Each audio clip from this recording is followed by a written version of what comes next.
if you're younger, if you're a young person and you're not protecting yourself, it is a bad idea. Yes, you can take a pill or a cocktail of pills or whatever, and you can probably live a decent life being HIV positive. But if you become HIV positive, you're going to have to deal with something you wouldn't have to have dealt with otherwise. And you're going to have the financial burden of taking medicine, which I've heard is extremely expensive and very, very, very expensive, even with insurance still these days. And why take on the additional burden of having to deal with that bullshit if you don't have to? Just protect yourself. Use the fucking condom. Yeah, condoms suck. I mean, they suck, but it's better than being sick and dying younger than you have to and having to deal with all the fucking bullshit. And not to mention the stigma of being HIV positive or having AIDS, which you shouldn't have a stigma, but it does.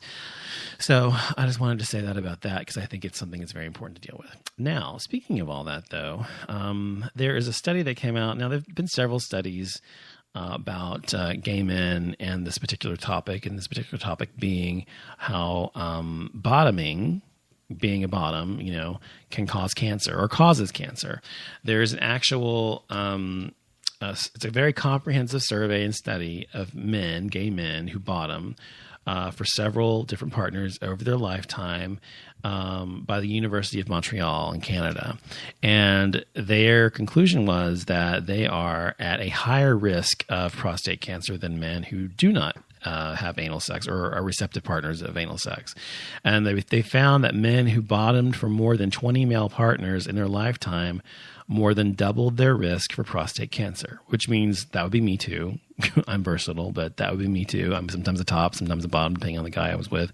But, anyway, so I definitely bottomed, throughout my life for more than 20 men. No, I'm not a huge slut, but anyway, I definitely have. And so I think that's the majority of gay men have had more than 20 partners that they bottom for, if they're bottom at all. So I think that it's very interesting because the reason they say that this happens is because of, when you're on the bottom and the penis is pressing up against your prostate, which is what makes it feels good. What makes your orgasm so intense or whatever too, is that it traumatizes the prostate, they say, and it releases what they call a prostate specific antigen. It's a chemical that essentially can cause cancer in the area. So I don't know if it's true. The reason I say that is also because there have been studies like this previously that have been debunked and have been proven not to be true. And this is, of course, just one study from one university. But sometimes they have their agendas. Sometimes they want to prove that it's a negative in a way, so that gay people may not they want to prove that gay people are wrong or whatever their own way, and they want to somehow make it dangerous and make it sound like gay people are bad for having gay sex or whatever. Of course, it's not just gay men who bottom. It's straight men too. I mean, there's straight men who like to have dildos stuck up their asses, or with their girlfriends fuck them with a strap on, or the fingers in their ass or whatever. So it's the same thing. So it's not just gay men, it's just men period who like anal sex as a receptive partner. So it is important to research this and find out if it's true or not. But I don't know. I think it's probably not true, because if it were true, I think that there'd be more gay men with prostate cancer, and I don't think there are that many gay men with prostate cancer as a result of bottoming. I don't know. Who the fuck knows? I don't know. But the bottom line is it going to stop gay men from having anal sex? Hell no, of course not. So it doesn't really matter. I guess the point of the article is that gay men who do bottom should absolutely get themselves checked for prostate cancer, especially after the age of 40, through a blood test to determine if they have an enlarged prostate, and also if they have the antigens for cancer in their blood. So be sure and check yourself out if you are a bottom, an exclusive bottom, or you're versatile bottom, or whatever you are. If you do that at all, be sure to have yourself checked out earlier than they say for heterosexual men who don't have anal sex sometimes, most of the time. Like at the age of 40 instead of the age of 50. It's important. And the last thing I want to talk about is there was before I go, we had the 2014 elections this week, of course, and the midterm elections, and a lot of senators and things like that. And in Texas, we were having the part of ours was for voting for the governor of Texas. Now, we were voting between Wendy Davis, who was the Democrat, and Greg Abbott, who was the Republican. And Greg Abbott is this complete, just total douchebag who wouldn't even debate with Wendy Davis except for one time, even though most governors, or every governor before him, have had several debates, 3, 4, 5 debates throughout the state, like on a campaign trail. But he refused to debate her, mainly because he's an asshole and because he was trying to show he didn't have to do it or whatever, and also because I think he was probably afraid to debate her because a lot of his policies and issues are really bad for Texas. But anyway, my point is that she was going to be the new governor. If she'd become the new governor, it would have really changed Texas for the first time in many, many years since Ann Richards to a blue state, where we were going to have much more liberal-leaning, justices of our Supreme Court in the state, and also people appointed to higher positions in the state who were going to be more friendly for gay people and more friendly for women, and more, she's the one that filibustered in the state capitol for like 48 hours or something, or 36 hours or whatever, straight, just standing there, and trying to not have the abortion law that Perry, our governor, was trying to pass, which was making it more difficult for women to have abortions in the state. Ultimately, that did pass because he vetoed it or whatever, and it ultimately did go through.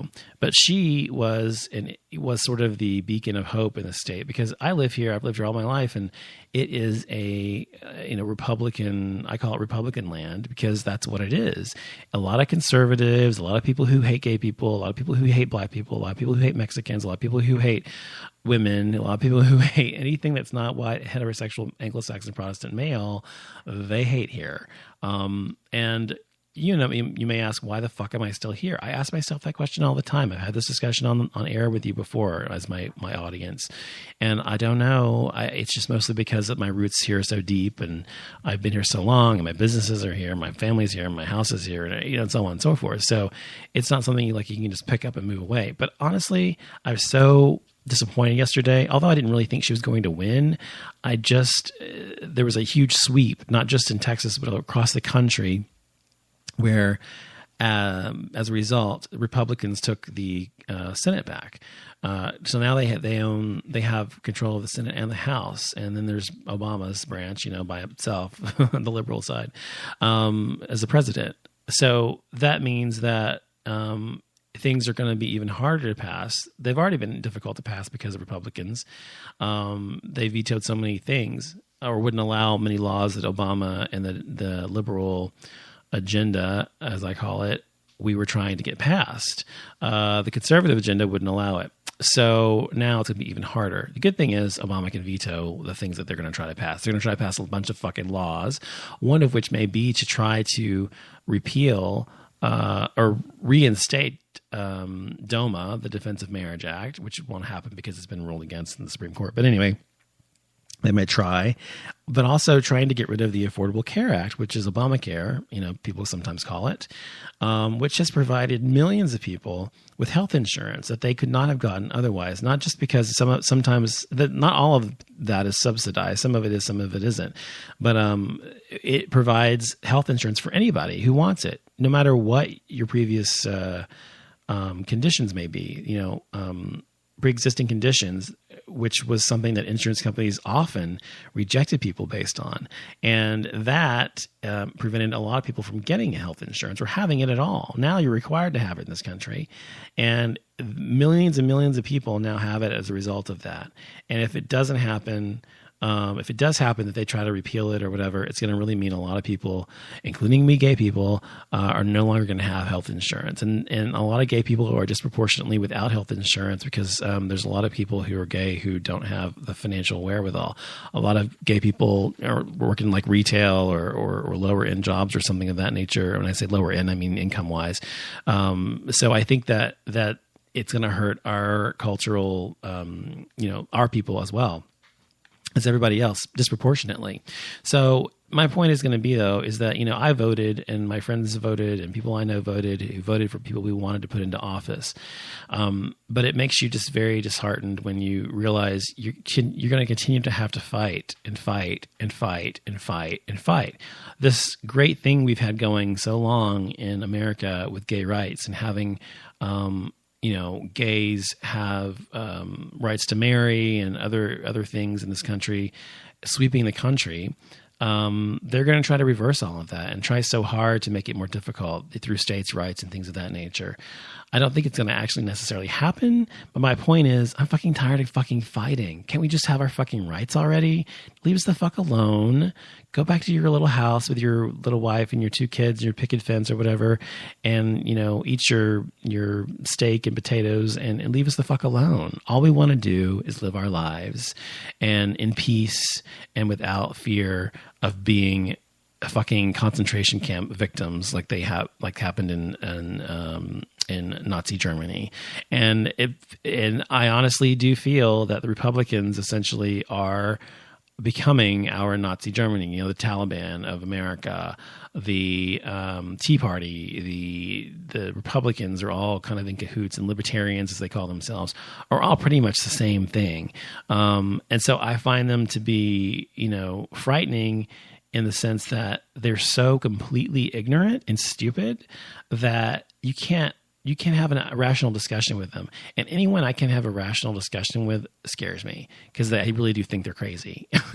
And crazy people will do anything. They will fucking shoot you or fucking try to kill you or whatever if you don't agree with them or harm you or take away your rights. So I guess my bottom line is just vote for the people. If you're not voting, first of all, you're part of the fucking problem. We have 14 million people, I think, in Texas or something, or 14 million. We may have more than that, but I think 14 million people, voters in Texas, that's what it was. And only 5 million voted. Okay, 14 million people who were registered to vote in Texas and only 5 million voted. That is a shame. And the other part of it is that the young generation, the millennials, are the ones that won the elections in the Obama elections from his both first term and second term. It's because of them that we won. This time they never turn out for midterm elections. They only turn out for the big ones usually. So as a result of that, we go back and forth like on a seesaw between these fucking people who hate gay people and these people who actually support gay people. So we go back and forth, back and forth. So fucking millennials out there, that means you're probably under 25 or whatever. If you're under that age and you're not voting, you're a part of the fucking problem. Vote. There's no fucking reason for you not to vote. Vote, for God's sakes. If you want your future to look like fucking Nazi Germany, then don't vote. But if you want it to actually mean you'll have freedom as a gay person, equality under the law, just like everyone else, vote. Because if you don't vote, it's your own fucking fault, okay? All right, so that's all I have to say for tonight. I want to thank you for listening to the show. I will be back on, I don't know when I'll be back, but I'll be back probably next time for Brain Purge or something like that. And be sure to check me out, as I said, on offlimitshow.com. And I'll be back next week. Thanks a lot.